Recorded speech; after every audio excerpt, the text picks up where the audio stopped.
बड़े बुजुर्ग कह के गए हैं, रंगे हुए सियार ज्यादा दिन तक छिप कर नहीं रह सकते हैं। अब पाकिस्तानी अफसर ने खुद अपने ही मुंह से खोल दी है पोल कि आखिरकार बालाकोट के समय क्या हुआ था पाकिस्तान के अंदर। अब ऐसी पोल खोली है कि इसके लिए उसे पाकिस्तानी सरकार ने सजा भी दे दी है। तो वहीं दूसरी तरफ जर्मनी ने अब वो कदम उठा लिया है जिसके बारे में चीन सोच भी नहीं सकता था। जर्मनी की चांसलर एंजेला मर्केल के जाने के बाद जर्मनी का सबसे तगड़ा वाला वार है चीन के ऊपर। जियोपॉलिटिक्स में बहुत कुछ चल रहा है, जानेंगे इन खबरों को विस्तार से। जब तक जर्मनी में एंजेला मर्केल थी तब तक चीन जर्मनी को अपनी उंगलियों पर नचाता रहा है। एंजेला मर्केल ने जर्मनी के हित कम देखे और चीन के हित ज्यादा देखे। यही वजह थी कि चीन लगभग अपनी सारी बातें यूरोपीय यूनियन में मनवाता गया। बस जब से फ्रांस थोड़ा कठोर हुआ और फ्रांस ने अलग स्टैंड लेना शुरू किया, थोड़ा सा यूरोपीय यूनियन में जो चीन का प्रभाव था वो कम होने लगा और यूरोपीय यूनियन अलग दिशा में चलने लगा। वैसे फ्रांस के वजह से ही यूरोपीय यूनियन में भारत का प्रभाव बढ़ने लगा। हालांकि जर्मनी ने समय समय पर यही कोशिश की कि भारत का विरोध हर बड़े मंच से किया जाए, जैसे कि G7 को बड़ा करके G11 करने की बात हुई तो भारत के विरोध में जर्मनी ही खड़ा हुआ। जर्मनी नहीं चाहता था कि G7 में भारत की एंट्री हो। तो वहीं दूसरी तरफ महामारी काल में भी जब भारत ने वैक्सीन की सप्लाई बंद की तो जर्मनी विरोध में आया। वो तो फ्रांस था जिसने खुलेआम उस मीटिंग में ये कह दिया था कि भारत को किसी की कोई बात सुनने की जरूरत नहीं है। भारत ने दुनिया के लिए जो किया है वो बहुत बड़ी बात है। भारत को किसी देश के लेक्चर की जरूरत नहीं है। जर्मनी का ये हाल था। हालांकि अब जब एंजेला मर्केल की विदाई हो गई है, बाजे गाजे के साथ चली गई एंजेला मर्केल, लेकिन उसकी जगह पर जो आए हैं वो बिल्कुल गजब ढाना शुरू कर रहे हैं। दरअसल जर्मनी ने चीन के साथ एक डील की थी और ये डील थी 1972 में। जर्मनी और चीन के बीच जो डील साइन हुई थी उसमें ये कहा गया था कि जर्मनी चीन के वन चाइना पॉलिसी यानी एक चीन नीति का सम्मान करेगी और मानेगी। मतलब ताइवान को एक अलग देश के रूप में नहीं मानेगी। और 1972 से लेकर अब तक जर्मनी इस वादे पर कायम रहा। पर अब जर्मनी के साथ जो सीधे पंगे लिए हैं चीन ने, और चीन ने नए चांसलर को सीधे तौर पर धमकी दे दी है कि जर्मनी अगर चीन की बात नहीं सुनता है तो उसे भुगतना पड़ेगा। उसका बड़ा तगड़ा वाला जवाब दिया है जर्मनी के नए चांसलर ने और उन्होंने अब एक प्रस्ताव को पारित करवा दिया है। दरअसल है क्या है ये कि जर्मनी की संसद में एक पिटीशन आई जिस पिटीशन में ये कहा गया कि हम चीन का ही साथ क्यों देते हैं, हम ताइवान पर फोकस क्यों नहीं करते हैं। चीन चालबाज है, धूर्त है, जबकि ताइवान हमें हर तरह की मदद दे रहा है। टेक्नोलॉजी से भी ठीक है, राजनीति से भी ठीक है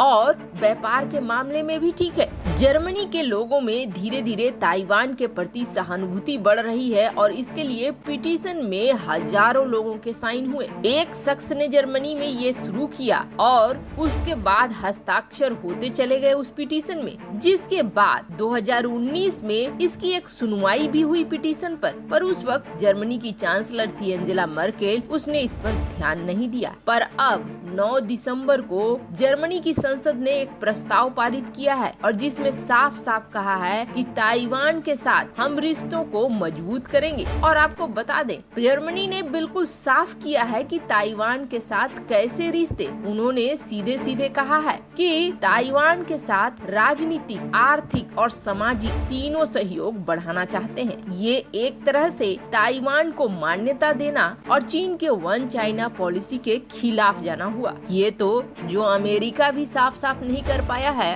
वो जर्मनी ने कर दिया है। खैर, जहाँ ये एक तरफ हो रहा है तो वहीं दूसरी तरफ आपको बालाकोट स्ट्राइक तो याद ही होगी। इस स्ट्राइक में पाकिस्तान ने अगली सुबह ये बयान दिया था कि बिल्कुल पेड़ और कौवों को मारकर चले गए हैं वायुसेना भारतीय। हमें तो कोई नुकसान नहीं हुआ है, कुछ पेड़ गिर गए हैं, कुछ कौवे मर गए हैं और भारतीय सेना हमारा कुछ भी नहीं उखाड़ सकी है। पर वो कहते हैं ना जो हल्के लोग होते हैं वो खुद को संभाल ही नहीं पाते हैं। दरअसल पाकिस्तानी वायुसेना में एक लेक्चरर है, खैर अभी वो सजा काट रहा है, पर ये लेक्चरर फारूक नाम का शख्स जैसे ही इसे सूचना मिली कि भारतीय वायुसेना और पाकिस्तानी वायुसेना में कुछ झड़प हुई है, वैसे ही उसने अपने एक स्टूडेंट को फोन किया जो कि पाकिस्तानी वायुसेना में था और उससे ये पूछा कि हमने सुना है आपने 2 भारतीय पायलट्स को और उनके फाइटर जेट को मारकर गिरा दिया है, इसके लिए आपको बधाई। इतने में उधर से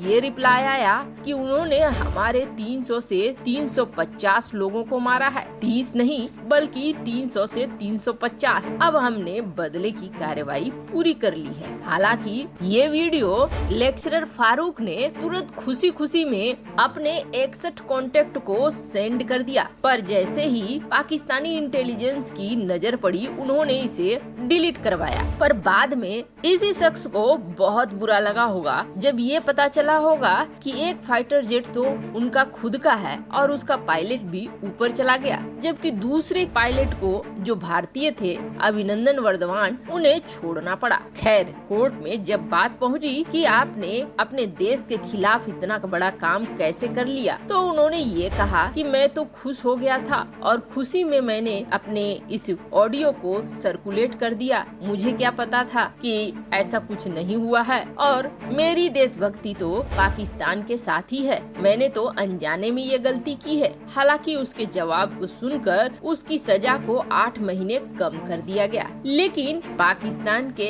इस पायलट ने बिल्कुल साफ कर दिया कि क्या हुआ था असल में और पाकिस्तान कितना ज्यादा झूठ बोलता है, न सिर्फ अपने लोगों से बल्कि अंतर्राष्ट्रीय समुदाय से भी। खैर भारत को कई बार सबूत देने की जरूरत नहीं पड़ती है और पाकिस्तान खुद ही सबूत दे देता है। अभी हाल ही में आपने देखा जिस तरीके से अफगानिस्तान मामले में भारत की मानवीय सहायता को अफगानिस्तान नहीं जाने दिया। अब तालिबान को खुद ही दिख गया कि पाकिस्तान क्या करना चाहता है। वैसे ही बालाकोट स्ट्राइक के समय भी पाकिस्तान ने कई तरह की बातें कही थी। पाकिस्तान के अनुसार तो भारतीय वायुसेना ने कोई क्षति ही नहीं पहुंचाई थी। हालांकि अगले दिन जब अंतर्राष्ट्रीय समुदाय ये कहने लगा कि हम आते हैं आपके यहाँ देखते हैं क्या हुआ है, तब पाकिस्तान ने मना कर दिया था और बाद में 1 महीने बाद उन्हें आने दिया था। 2 दिन में यहाँ चीजें लीपापोती हो जाती है तो 1 महीना तो काफी बड़ा समय होता है किसी भी सबूत को मिटाने के लिए और लीपापोती करने के लिए। भारत की तरफ से ये कहा गया था कि भारत ने इस स्ट्राइक के दौरान 300 से 350 लोगों को ऊपर पहुंचा दिया था, पर पाकिस्तान ने मानने से इनकार किया था। पर अब ऐसा हो गया है कि खुद पाकिस्तानी पायलट ने अपने ही मुंह से पाकिस्तान की पोल खोल दी है, वो भी जाने अनजाने में। वैसे आपको क्या लगता है, जर्मनी ने चीन के खिलाफ ये एक्शन लेकर सही किया या गलत किया? कमेंट कर अपनी राय जरूर बताएं। जल्द मिलते हैं अगले वीडियो में नई खबर के साथ।